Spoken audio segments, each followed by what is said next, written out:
Cool. We're on recording. We're live to go. Excellent.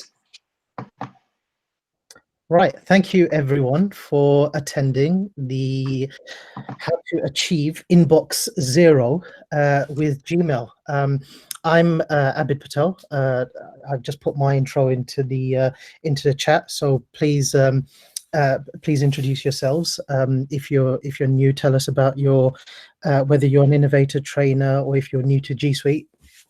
And then feel free to ask any questions. There's loads of innovators and trainers on the call who will be more than happy to chip into anything and add anything that Harmeet and I wanna say. And also feel free to, if you've got something pressing, to just jump in. Like I said, I'm Abid Patel. I'm an IT director and a digital transformation strategist from London. I've been working in IT for over 15 years now.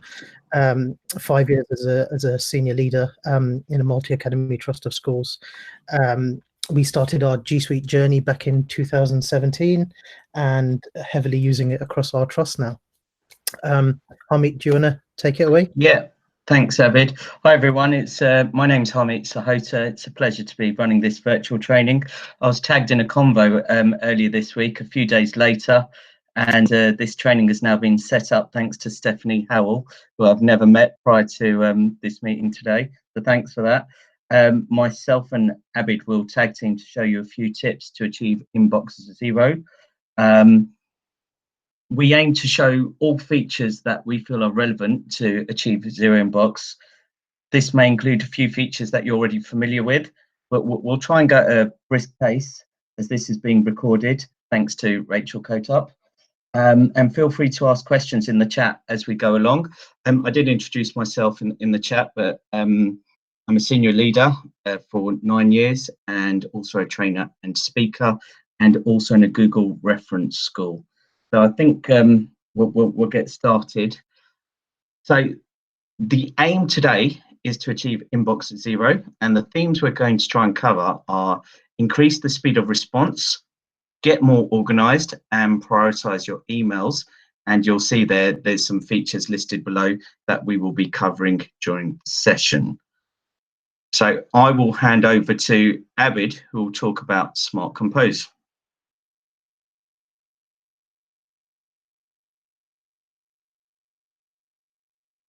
Within Gmail, most Gmail accounts, personal Gmail accounts and G Suite accounts have it fully enabled now by default, and as you can see, it's pretty much a case of machine learning, where basically the as you type your email, it will automatically suggest new and finishes your sentences for you. It's really intuitive, and the artificial intelligence in Gmail behind Smart Compose learns as you go along. I'll quickly demo it very, very quickly. If you haven't got it switched on, it's a case of simply going to the settings, and there's an option right here at the bottom that says Smart Compose. Writing suggestions on. There's also an option here for Smart Compose personalization, and that is the bit behind the artificial intelligence that allows it to learn from what you are typing and how you type. Basically, it's simply a case of opening a new message, and if I say I want to send one to Harmeet and say this is a test message, you'll see as I type in hi, it suggests Harmeet. I simply have to press the tab button, and it fills out the sentence, and I can say, for example, good to hear from you, and then finish off the message. And it's quite simple and self-explanatory. As you type more and more, it learns from you, and it's really, really useful for helping you to be more productive. Harmeet, do you want to talk labels? Yeah, thanks for that, Abid. So moving on to labels, should be coming up on your screen. So I've got a lot of emails here, and I don't know, you mentioned before, Leslie, that you like shopping, or you were going shopping, so you might be inundated from email spam, shopping offers. So what you might want to do, first of all, is consider creating a label. So at the bottom, if I just scroll down here. Harmit, not seeing your screen. Oh, am I not on? Sorry, just bear with me. Let's go again.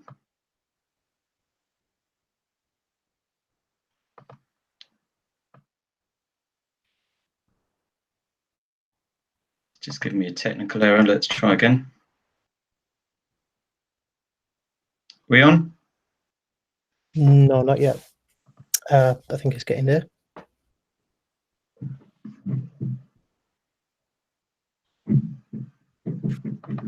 Any joy yet?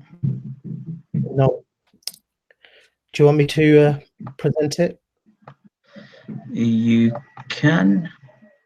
It's yeah. You go for it. I'm going to come in and out of this just to join back in. Yeah. You go for it, Abid. No problem.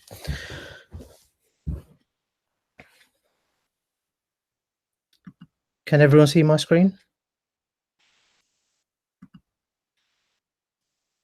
Cool. Right. Okay. So labels. So basically, if I show you my messy inbox that I've got here, you can see I've got lots of emails from Stephanie, and I've got some emails from Harmit as well. So what I want to do is I want to create a label. Now, for those of you who might be familiar with Outlook, labels are basically Gmail's version of what Outlook calls folders. The advantage of labels over folders, I personally think, is where you can assign a label to, or you can assign multiple labels to a message, whereas in Outlook, moving an email to a folder actually physically moves that email to a particular folder. And then what happens is when I assign something to a label, you can see here, this is where the labels show up. So I've got a label called Stephanie Howell, and I've got a label called inbox. So when emails are in your inbox, they'll be tagged with the inbox, and then you'll see where it's tagged with Stephanie Howell as well. If I want to create a label, simply put, I'll select an email that I want to label. So I always want to, any emails that I get from Harmit, I want to label them as Harmit. And simply put, it's a case of creating a label here by pressing labels and then just call it Harmit. And I can create the label as new. I can choose to nest it under an existing label if I want, or I can just say I want it as a new top level label and then click on create. As soon as that's created, you can see it's been assigned to Harmit. If I want to get rid of it from the inbox, so that it's gone from my inbox, and that's one of the ways to move towards inbox 0, I can simply archive it by pressing the archive button, or I can just remove the inbox label, and then you can see that message is no longer in the inbox, but I can easily find it just by clicking on Harmit there. I can also say that any messages that I want from Harmit going forward to basically go straight into that inbox, into that label, and that's where filters come in. So you can see here, I can create a filter relating to any email that I've received. We said CPD here, for example. If I receive an email about CPD, but I'll choose Harmit for this option. And so basically, all I do is I say Harmit here, and then I can say, click on the 3 dots here, filter messages like this. And so it automatically says that when I receive an email from Harmit, and you can see here what Gmail likes to do is also pick up your Hangouts chats. If I don't want to chat messages, I just tick that box and say don't include chats, and then I can create a filter. And so then I can say when this message arrives, and you can see this is similar to what Outlook calls rules. And that's how I can set a filter in Gmail. That's what Gmail calls it. I can say that I don't want it to ever come into my inbox. I can mark it as red. I can star it, or I can apply the label. That's what I want to do here. So I'll choose a label, call it Harmeet. I can say if I want to delete any email that Harmeet sends me because I don't like him very much, I can delete him straight away. If his emails keep going to spam, I can tick the box to say never send it to spam, and you can see the options here. I can also say apply the filter to the 7 matching conversations, the messages that is found. Click on create filter, and then you can see the filters created. And there you go. Anything from Harmeet should appear there. And then I can also select all of those, and then I can remove the inbox label, or just archive those messages, and then basically they won't appear in the inbox anymore. But I'll be able to find them easily in the in Harmeet's label. Moving on to prioritize your inbox. Snooze isn't a feature that I used to use very much, but it's an amazing feature that really helps you with getting to inbox 0. I'll switch to my work email here, where I have actually gone inbox 0, and you can see I've got everything pretty much labeled up, but there's options here where I've got snoozed. So I've got all of these messages that have come in over the course of the week, but I've been off work, so I'm not attending to them at the moment. So what I've done is I've snoozed the messages. So if I show you how you actually snooze a message, so I've got this message here from Louise, which is asking me to attend a Hangouts on Thursday. So I can simply go to snooze at the top here, and then I can select the date and time, and I can say that I want to be notified about it on Thursday at 5 o'clock in the evening. And then once I press save, you'll see that the email has disappeared from the inbox and it's gone into snoozed. And what will happen is when it comes to the 27th of February at 5 o'clock, the email will reappear at the top of my inbox as if it's a brand new email. And it's really good for setting yourself personal reminders, and where you don't need to have a calendar notification to say, oh, attend to this at this particular time. It's really good from that sense, and it's really helpful for getting rid of things that you don't have time to attend to now. You can see by default it gives you some options here where it says send it tomorrow at 8 a.m, next week on Tuesday at 8 a.m, next weekend, but you can always select the option to select it whenever you want, and you can go from there.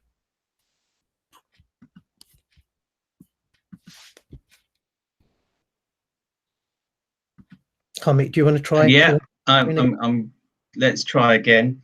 Obviously, I did that on purpose just so you could take over, Abid. Let's see if I'm back in. Am I back on? Oh, it's not liking it at all. Hold on. Let's try. Getting an error, I'm afraid. Hold on. Let's try it one more time.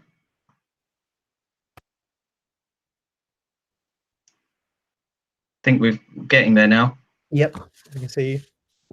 Right, excellent. So yeah, thanks for stepping in, Abid. Just one thing I was going to mention. I mean, if you've got, say, 1,000 emails and you've already created a label. So for example, here with Strava, I could create a new one just called Strava here and just create it. And if I want to search mail here and just put, I think it's no reply at Strava.com and create filter, what you might also want to do, I think you mentioned, but apply to matching messages. It says create filter. So let's go back. So yeah, and what you might want to do is, sorry, just before I do this, what I wanted to do is color code the Strava one so it stands out. So obviously Strava isn't one that you'd necessarily want to color code to stand out. If we go here, label color, I can make it blue. So when I go into my inbox, you can see there that it's blue there. So what might be more appropriate is something like CPD to stand out. If there's something that's more important, if you're getting 40, 50 emails a day. So if we go back to creating a label, and if I was to color code it and do the same with CPD, then that would stand out. So when you're getting lots of emails, I find that really useful. But because you've covered that, I'll move swiftly on. And you've covered Snooze, sorry, which is my favorite one. But I think one of the most underrated tools is Google Tasks. So if we go to Tasks, you'll see on the right hand side we've got Calendar, we've got Keep, we've got Tasks here. And if I go back into my email, what I've got here is I've got an email here from Abid which says useful website.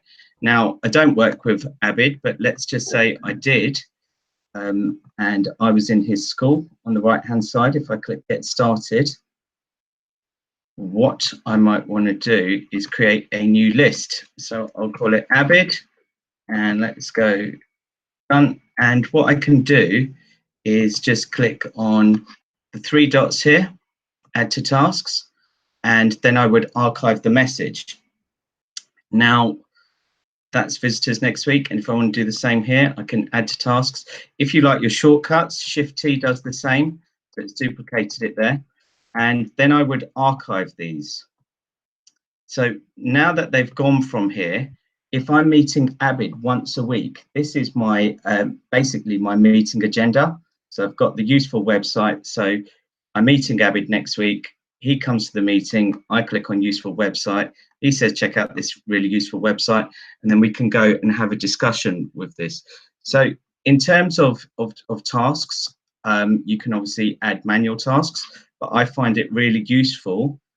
So we could obviously doing this now, but we could discuss inbox 0 at our next meeting. And you can, as I said, you can add tasks there. You can also create new lists. We'll just call this London 19. You can have your own personal to-do. So if there's a London 19 message there, again, I can add it to the task and I can archive the message. So that will help you, again, move emails from your inbox. But there's many ways you can use tasks. As I said, you can actually create your own, just add all your to-do lists. The other thing you can do, if you want, you can add a date and time as a reminder. So let's put a, set the time tomorrow. Let's go for 8 AM, press OK. So I've set a reminder here. If I go into my calendar, we'll have to go to the next day, and reminders there should be one. Did I say 8 AM? I think I did. We'll just need to go back there. Monday 24th. That should have, let's just refresh that.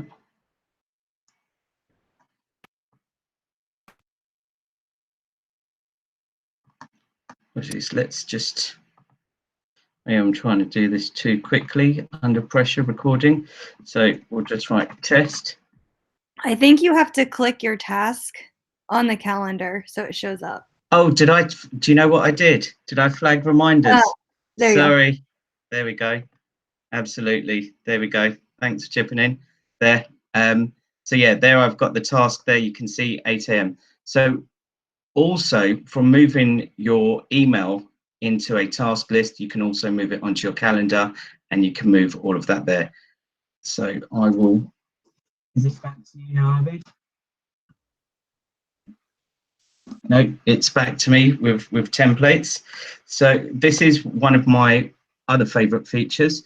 So we'll go into the settings, and what you've got is a range of advanced features. Got auto advanced, custom keyboard shortcuts, and templates. So it's enabled here. It's really important that's enabled first, and then you need to save changes. Now, I thought this feature could be really useful if you find yourself writing the same email over and over again. So here's a CPD request from Abid. I'm in charge of staffing, so I get a lot of these. So what I might want to do is reply with, hi, yes, please fill out a cover request form. Help if I could type. And then we'll just put, right, now, in terms of making this into a template, if I click on the 3 dots in the bottom right, go to templates, and let's save this as a new one, and let's call it CPD request. And I save that. So let's just send that email to Abid, but let's just say if I get another CPD request, I can just quickly click on that, and then the template's there, and I can send that straight away. So what you want to think about is what emails, what do you find yourself sending quite frequently? Another one might be to remind someone about a weekly meeting, a duty, or anything you can think of really related to your role. Now that fits in with the theme at the start of increasing the speed of response with your templates. Right. Hami, there was a question from Steph R about tasks and whether tasks could be shared with multiple emails. Can tasks, sorry? Can tasks be shared with multiple emails? It's a good question. So what you can do on the app, so on the Tasks app, if you download it on your phone, you can connect all of your Google accounts, and that will then enable you to see all the tasks at once. Does that answer your question? So you'd need the app to have all of them in one place, but as it goes, I'm in the app, right? So then I need to connect it, and then I'd be able to see my tasks no matter which email I was in. Yes, yes. Okay. Well, a bit like your calendar. So you'd have multiple accounts and see all your events and dates on one calendar. Otherwise, this one, it's actually linked to my this account, my Sahota@gmail account. Okay, right. Okay, so we've done templates, and any questions on templates? I think if you find it next time, you find yourself writing the same email, another. Right, back to you, Abid. Cool. I'll now talk about schedule send. So coming back to the whole purpose of this session, and it's all about digital well-being and the well-being that comes from Inbox Zero. And something that has been a focus at my school definitely has been, trying to get people out of working at crazy times in the morning, but we're all sort of doing it. People who know me know that I'm a very 24/7 kind of guy, and what's really useful with Gmail is the scheduled send option. Now the scheduled send option is quite literally typing up an email, and then you can schedule it to send at a later date. So you don't have to set a reminder for yourself to remember to send a particular email. You can choose a date and a time that you want that email to go to go through. There's a section in the menu on the left-hand side called Scheduled. So you can see here that I've scheduled a email already to Hami and said this one's scheduled to go out at 8:45, and basically that's what a scheduled email will just stay here, kind of like what Outlook would do when you send an email and it goes into your outbox. This is like an outbox that basically the email will stay there. If I decide that I really shouldn't have said that, then I can always say cancel that send, and it won't be sent out. And to actually schedule it, go to Compose. I'll say to Hami, and I'll say this one will go out at 9 p.m. and then I can simply go to send, schedule send, and then say tonight at 9 p.m.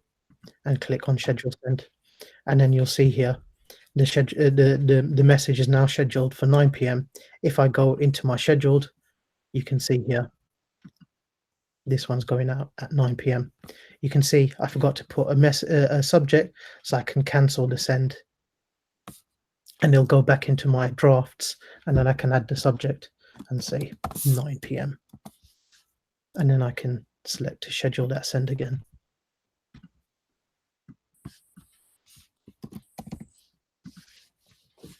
And there you go, it's back in the schedule send. So it's really useful from a well-being perspective, but also not having to interrupt some of your colleagues.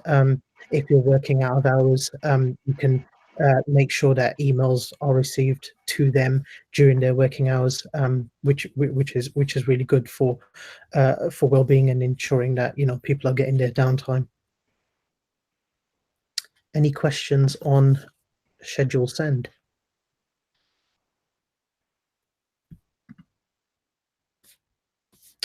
Cool. Hami, over to you. Okay, right. So yeah, schedule send is amazing. So last year when I was organising exams, I sent out the schedule 20 emails, 2 weeks in advance of the actual exams that went through. And also in terms of this email, Abby did send one before, but I think I've archived it now, about visitors, and just reminding people what they need to do on the day of something. So if you find yourself emailing yourself, you'll never need to do that if you use schedule send now.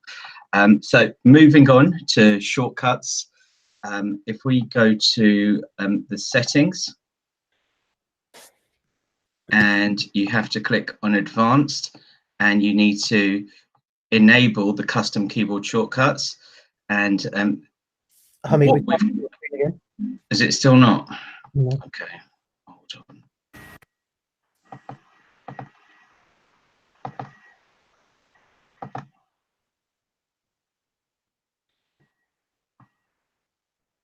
Does it come back?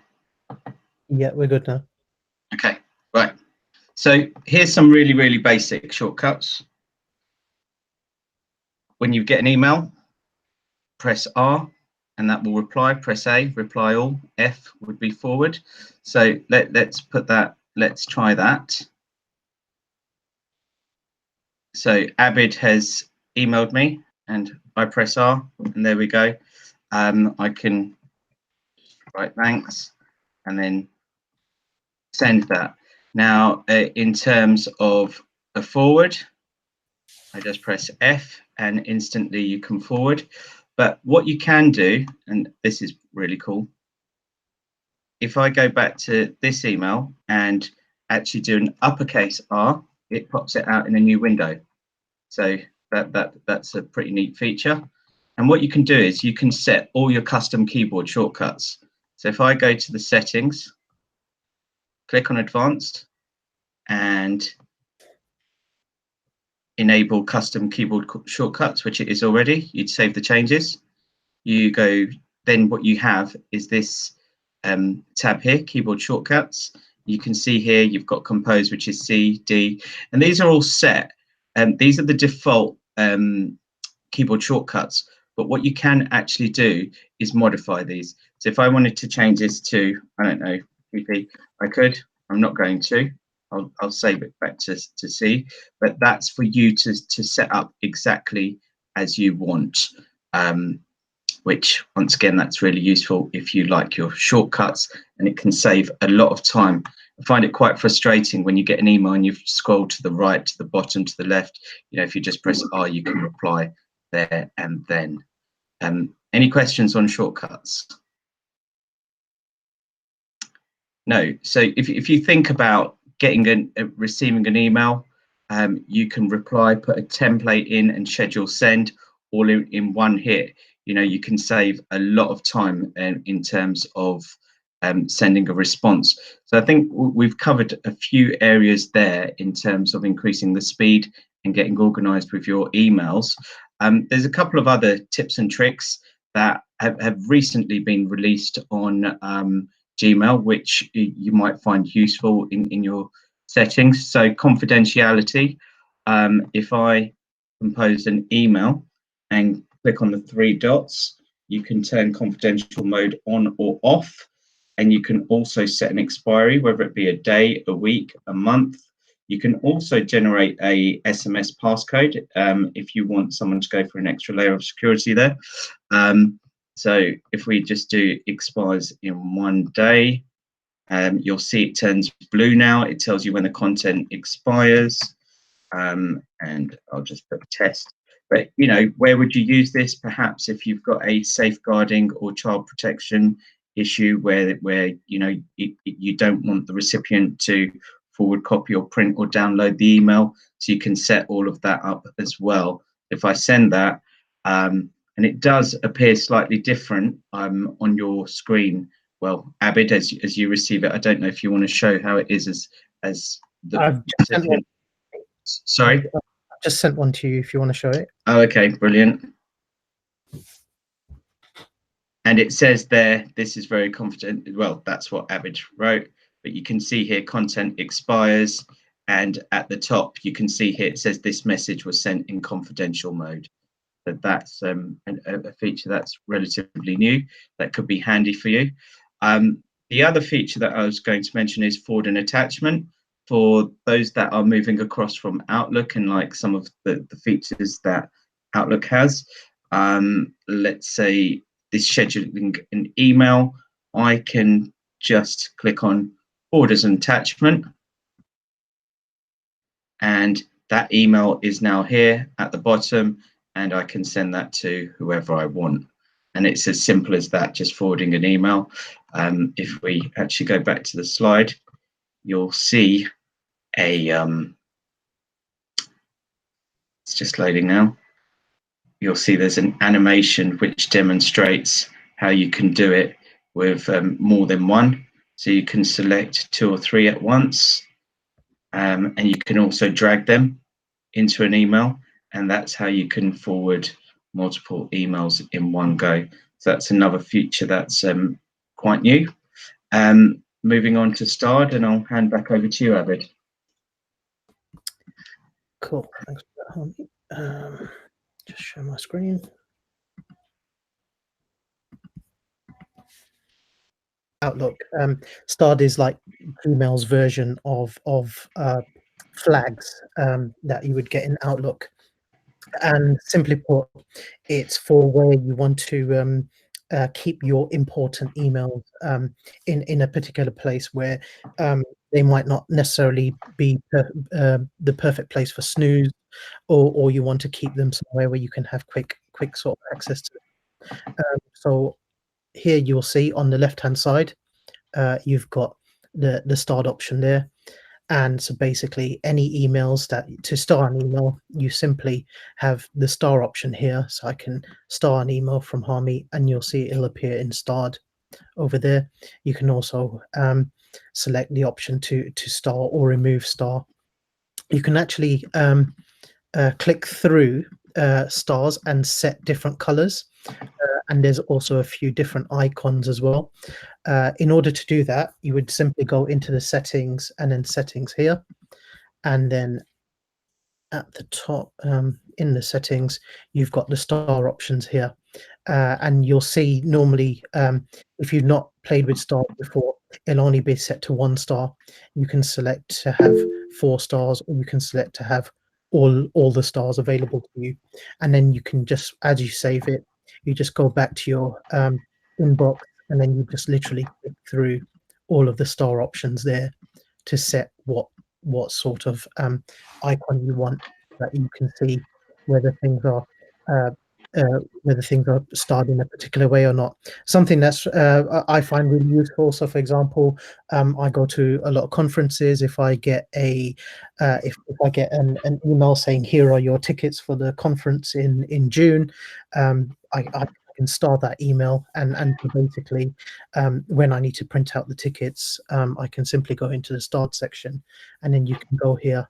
And you can quickly find what you need to find in the start. Moving on to preview pane. So again, this is something that is nice for those who are familiar with Outlook, coming from Outlook. So you can see when you log into Gmail for the first time, this is kind of how your screen will appear, and all you'll see is the person who's sent the email and a brief sort of summary of the email. In order to make it look more like Outlook, which is usually a feature that most people who are new to Gmail request.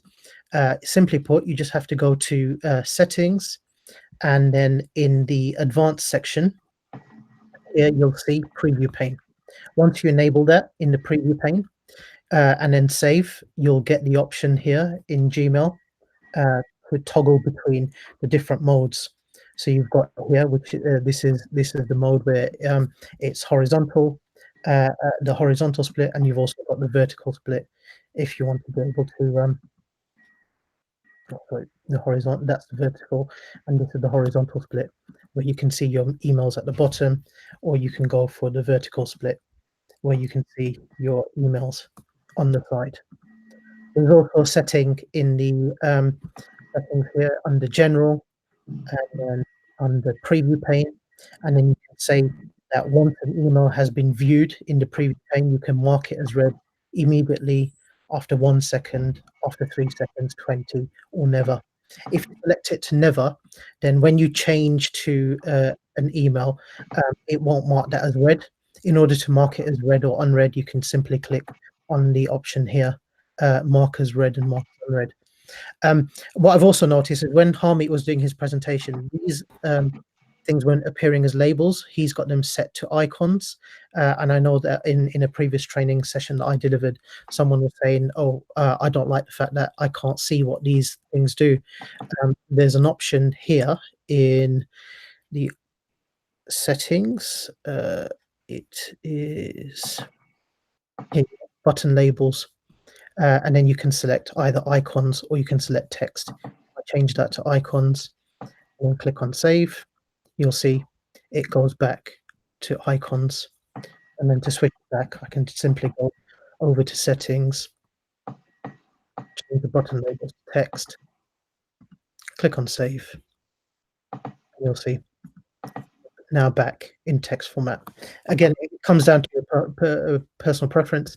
I prefer it to be text, but it's up to you what you feel comfortable with. Over to you, Harmeet. Okay, right, just coming back on.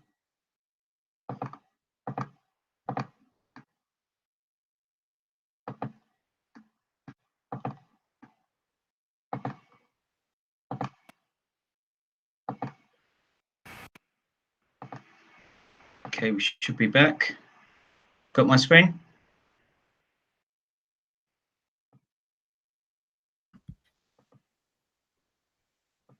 Am I back on? Yep, we can see you. Great. Okay. So just to sum up, we've got this CPD request here from Abid. So if I click on the email, I can press R, reply, have my template, CPD request done, schedule send. I don't want to send it to him now because it's out of hours. Tomorrow, 8 a.m. done.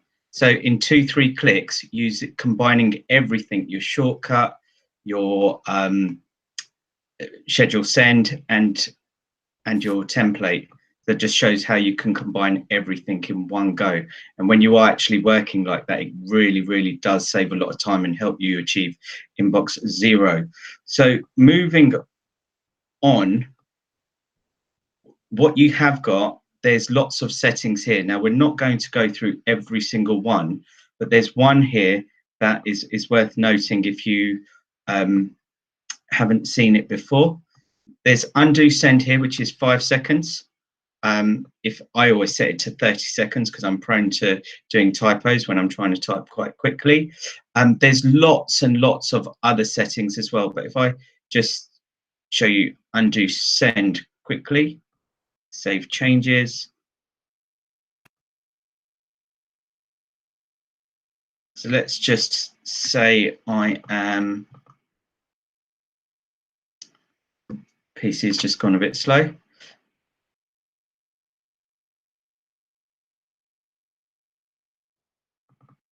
Let's maybe just reply on this. Right, whilst that is, right, it's come back now.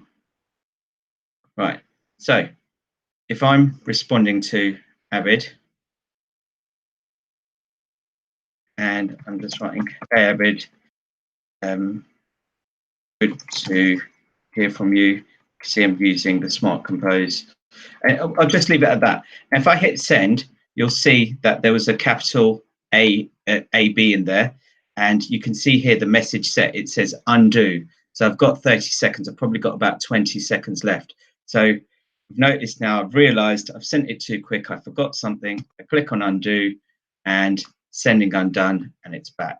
That has saved me a lot of times when I have potentially emailed the wrong person, if I have put a typo in or not finished the content of the email. But yeah, it's worth setting your undo send to 30 seconds if you're anything like me. Otherwise, you know, leave it as 5 seconds. But going back to the advanced, there's lots of things here. Auto advanced, we've covered custom keyboard shortcuts, templates, and other things. And what you do find is that new features appear quite often. So it is worth just experimenting with a few things. Now, I've also put here search. Now, Abid was talking about stars.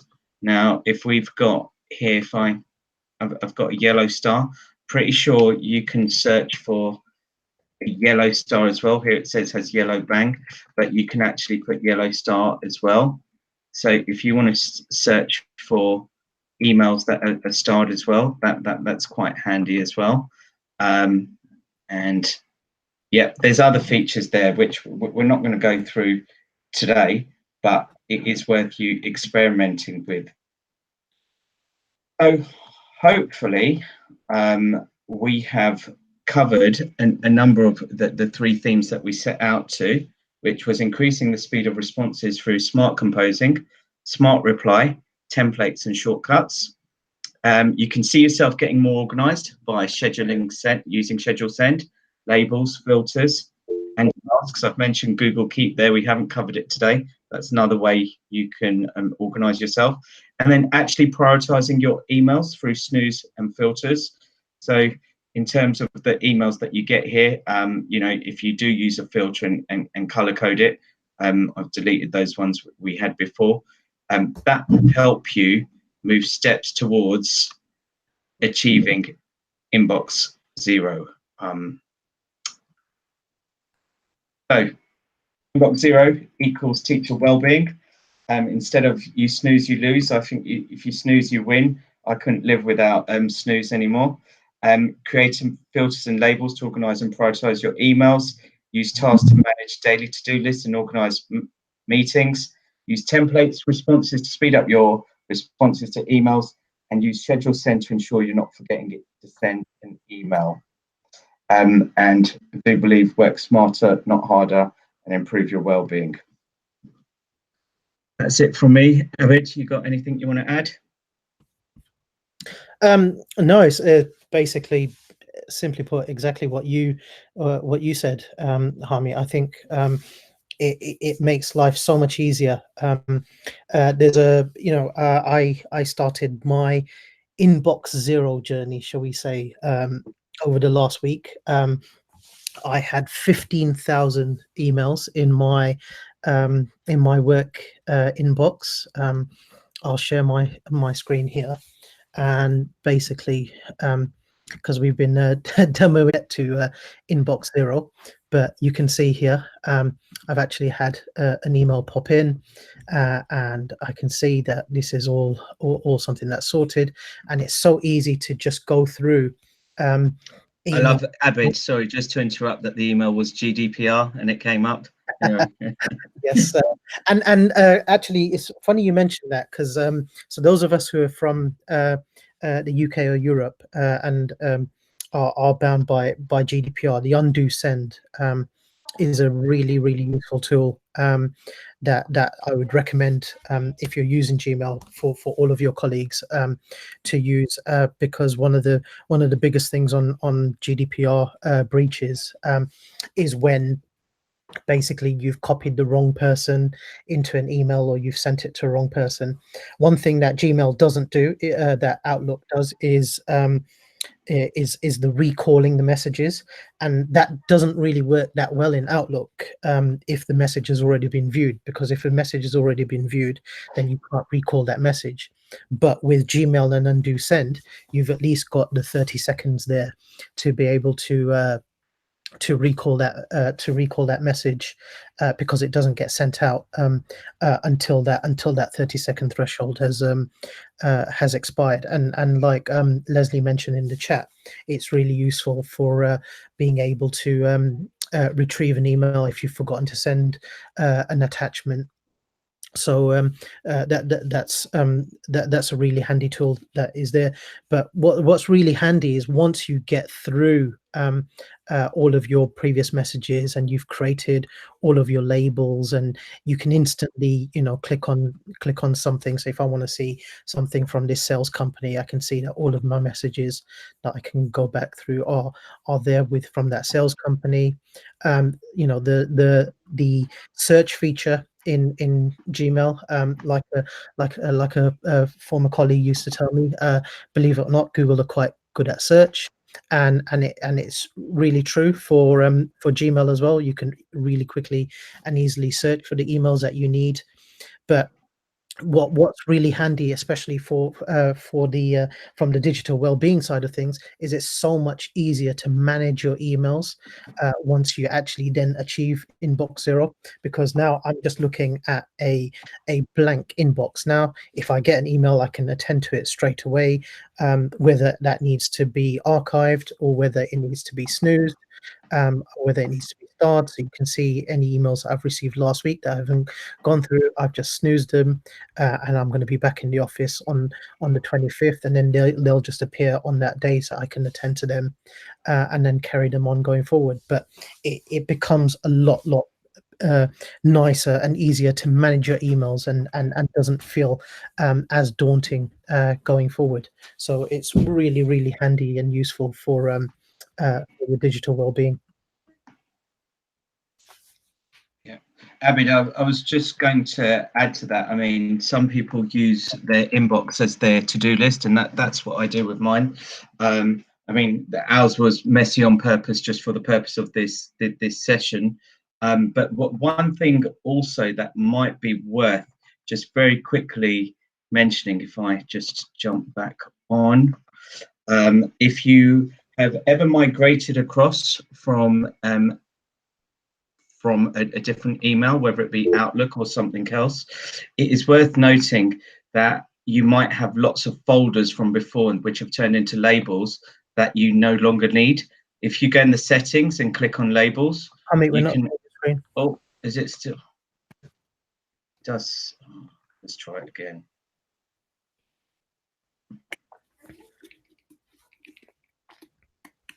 Sorry, back on? Yep, we're good now. Okay, so what I wanted to say is, if you've migrated across from a previous email and you've got lots of folders that have now turned into labels and you no longer need them, and they could be going back years, you can actually go and hide all of these in the settings. So if you only want 3 or 4 labels on the side, rather than having the 100 that you had from before, that's worth noting. Yeah, that's all I wanted to say. Cool. Does anyone have any questions? If you've got any questions, feel free to just jump in either on the chat or chime in, and we'll be happy to help out. Yeah, likewise, I'm happy to hang around. Anyone got any questions or want a rerun over anything, let us know. We're happy to help. We will share the slides out as soon as possible. Harmeet, I'll leave that over to you. Yep.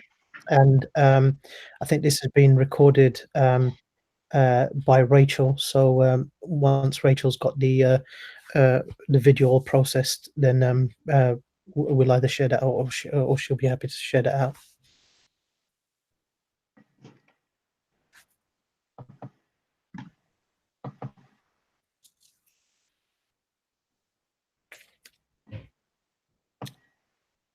Cool.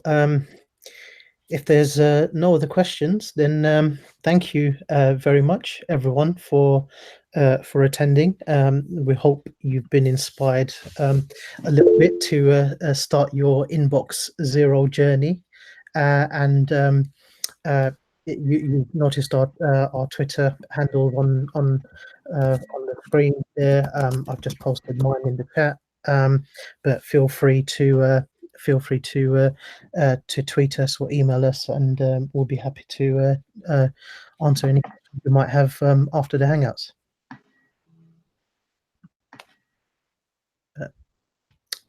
That's it from us. So thanks everyone for coming. Thank you. This was awesome. Thank you. Yeah, thanks so much. I've been in cleaning up my labels, so thank you so much. Thanks, Lizzie. Yeah, it really, like, okay, when I heard the title Inbox Zero, in my mind, I assumed that it was something much more simple. I should say like simplified, and I assumed incorrectly, and I now understand what all of the cheering is all about. So great job. Yeah. Thank you. Well done. Thank you so much. And I agree. I'll admit fully, I didn't see the point of Inbox Zero. I thought, why are we just hiding all of our emails? And when they're there in my inbox, I can just search for them anyway. But I think Stephanie Howell was a big push for me to get to Inbox Zero. And we are both extremely competitive, so I couldn't have her celebrating Inbox Zero and not me. So I definitely went about that, and it's quite interesting just how great it feels to just look at your work inbox, and I'll go back to it tomorrow, and I'm not daunted by here we go again, here's what we have to here's what I've got to deal with. I know everything. I finally, for the first time, feel on top of my inbox, which I think is great. And another thing I didn't mention is when I started to look at cleaning up those 15,000 emails, the first thing I did was I searched everything older than 2017 and just deleted it, because that's 3 years ago now, and I haven't really attended to those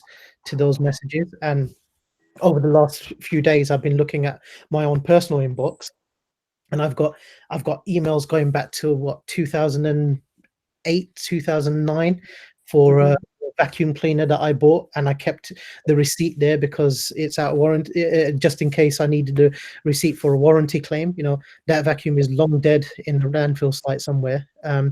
I don't need that email anymore, and you probably find that's that's the case with an awful lot of our inboxes, is the fact that we've got so many emails that we've kept because we think we might need it at a later date, and then that later date just gets later and later and later and later and never actually comes round. So it's really good as a spring cleaning task. Yes, Gmail gives you an awful lot of email space. I like that.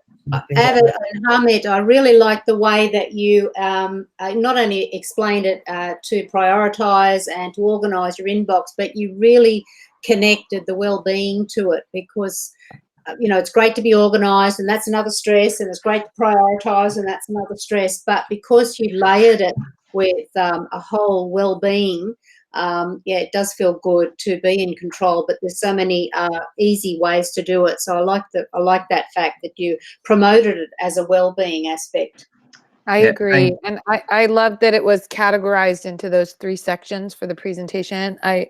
As I was listening, I was trying to keep on the hat of somebody who also shares this information out with staff for my district. And I could see teachers who probably are not as apt to want to try this, being more open to it just based on the way that you introduce the material, and that it made it less daunting and gave me the why so that I cared to then understand the how. And I thought that was really well done. Nice job. Thanks. I was just going to say, I mean, when you've got difficult stuff, if you show schedule send or snooze is an instant win every time. But I leave that in the middle of the presentation. And at the school I work in, we have it as an optional workshop. And what you find is a few people come along and then word spreads. And as you said, Leslie, it's absolutely about well-being. The amount, I don't know what it's like in the down under and in the States, but the amount of emails we get on a daily basis is ridiculous. And I'm a bit OCD. I can't leave until my email's down to a minimum. Now, it's called inbox zero, but I'll probably leave with about 15 or 20 emails. If it's in my inbox, that means it's not been dealt with. And whether that means it's coming back through a snooze or another means. But yeah, 100%, because if staff know how that they can save, you know, I'd say if you implement all of those features, you will save at least 20 to 30 minutes a day. You know, you've got some people who sit there and you know, take their time moving everything or have 20,000 emails. So, you know, it is absolutely about well-being. Absolutely. Some of my school leaders, they get 700 to 1,100 emails a day. And I try and encourage staff to be very precise in the first sentence and have your subject line really clear. So as your school leader or principal or diocesan leader, you know, scrolls through their email inbox, they can grab it straight away. So yeah, we have to be conscious of some people, and like yourselves, who get over 1,000 emails a day. And from that point of view, Abid went in and he delivered on the filters and the labels. You know, there is a danger that you can over color code things. So I limit the color coding and only do 2 or 3. So they really stand out when you do get 50 or 60 emails in one go. So you can prioritize them. So, you know, in terms of whether it's exams or if it's a safeguarding or CP issue or something like that. Those are the ones that you think, right, let me dive in on that one straight away. So you're prioritizing and not missing anything. And I learned I learned the color coding thing today. I wasn't aware of that, and it was nice to see in the chat just how much everyone seemed to have learned. You know, we take it for granted that we've probably been using Gmail for personally for a very long time now. But some of these new features that come in, you either don't come across them or use them in your personal case, and it comes back to a change of culture. And it's that change of culture, because, you know, historically your email went in your inbox and that was kind of it. After that, you either deleted it or you left it in your inbox. You know, folders and labels and filters and rules and all of that stuff came along afterwards when application buttons came about and things like that. So those are things that you've either learnt by chance or you've not dealt with at all. So it's really useful from that sense to just go through it yourself. I mean, I was delivering Gmail training to a school about 4 weeks ago, and it was only when I was going through Gmail the night before, because I had to deliver all of these features, thinking, oh, that snooze looks like a good idea. You know, I've been using Gmail since Gmail was created, and I've never used snooze prior to that date. And I thought, wow, this is actually great. And, you know, you don't realize it because when you're using Gmail, and so you've been using it every day, so you're the expert in Gmail now because of the fact that you use it. You don't go in and dwell through the settings and see what all of the options are and see about all that color code. You just kind of accept it for what it is, and you might find a frustration that, oh, I wish Gmail could do this, but you haven't got the time, or you haven't. Well, that's right, Ab. It's the time, and like I saw a message come through where people, you know, these ideas come across from Google, but to have a presentation like this where actually what we're doing in the background, that's why I think most of us turned off our videos, because we were scurrying around having a go at the same time. And to have this presented so simply, it relaxes that learning process.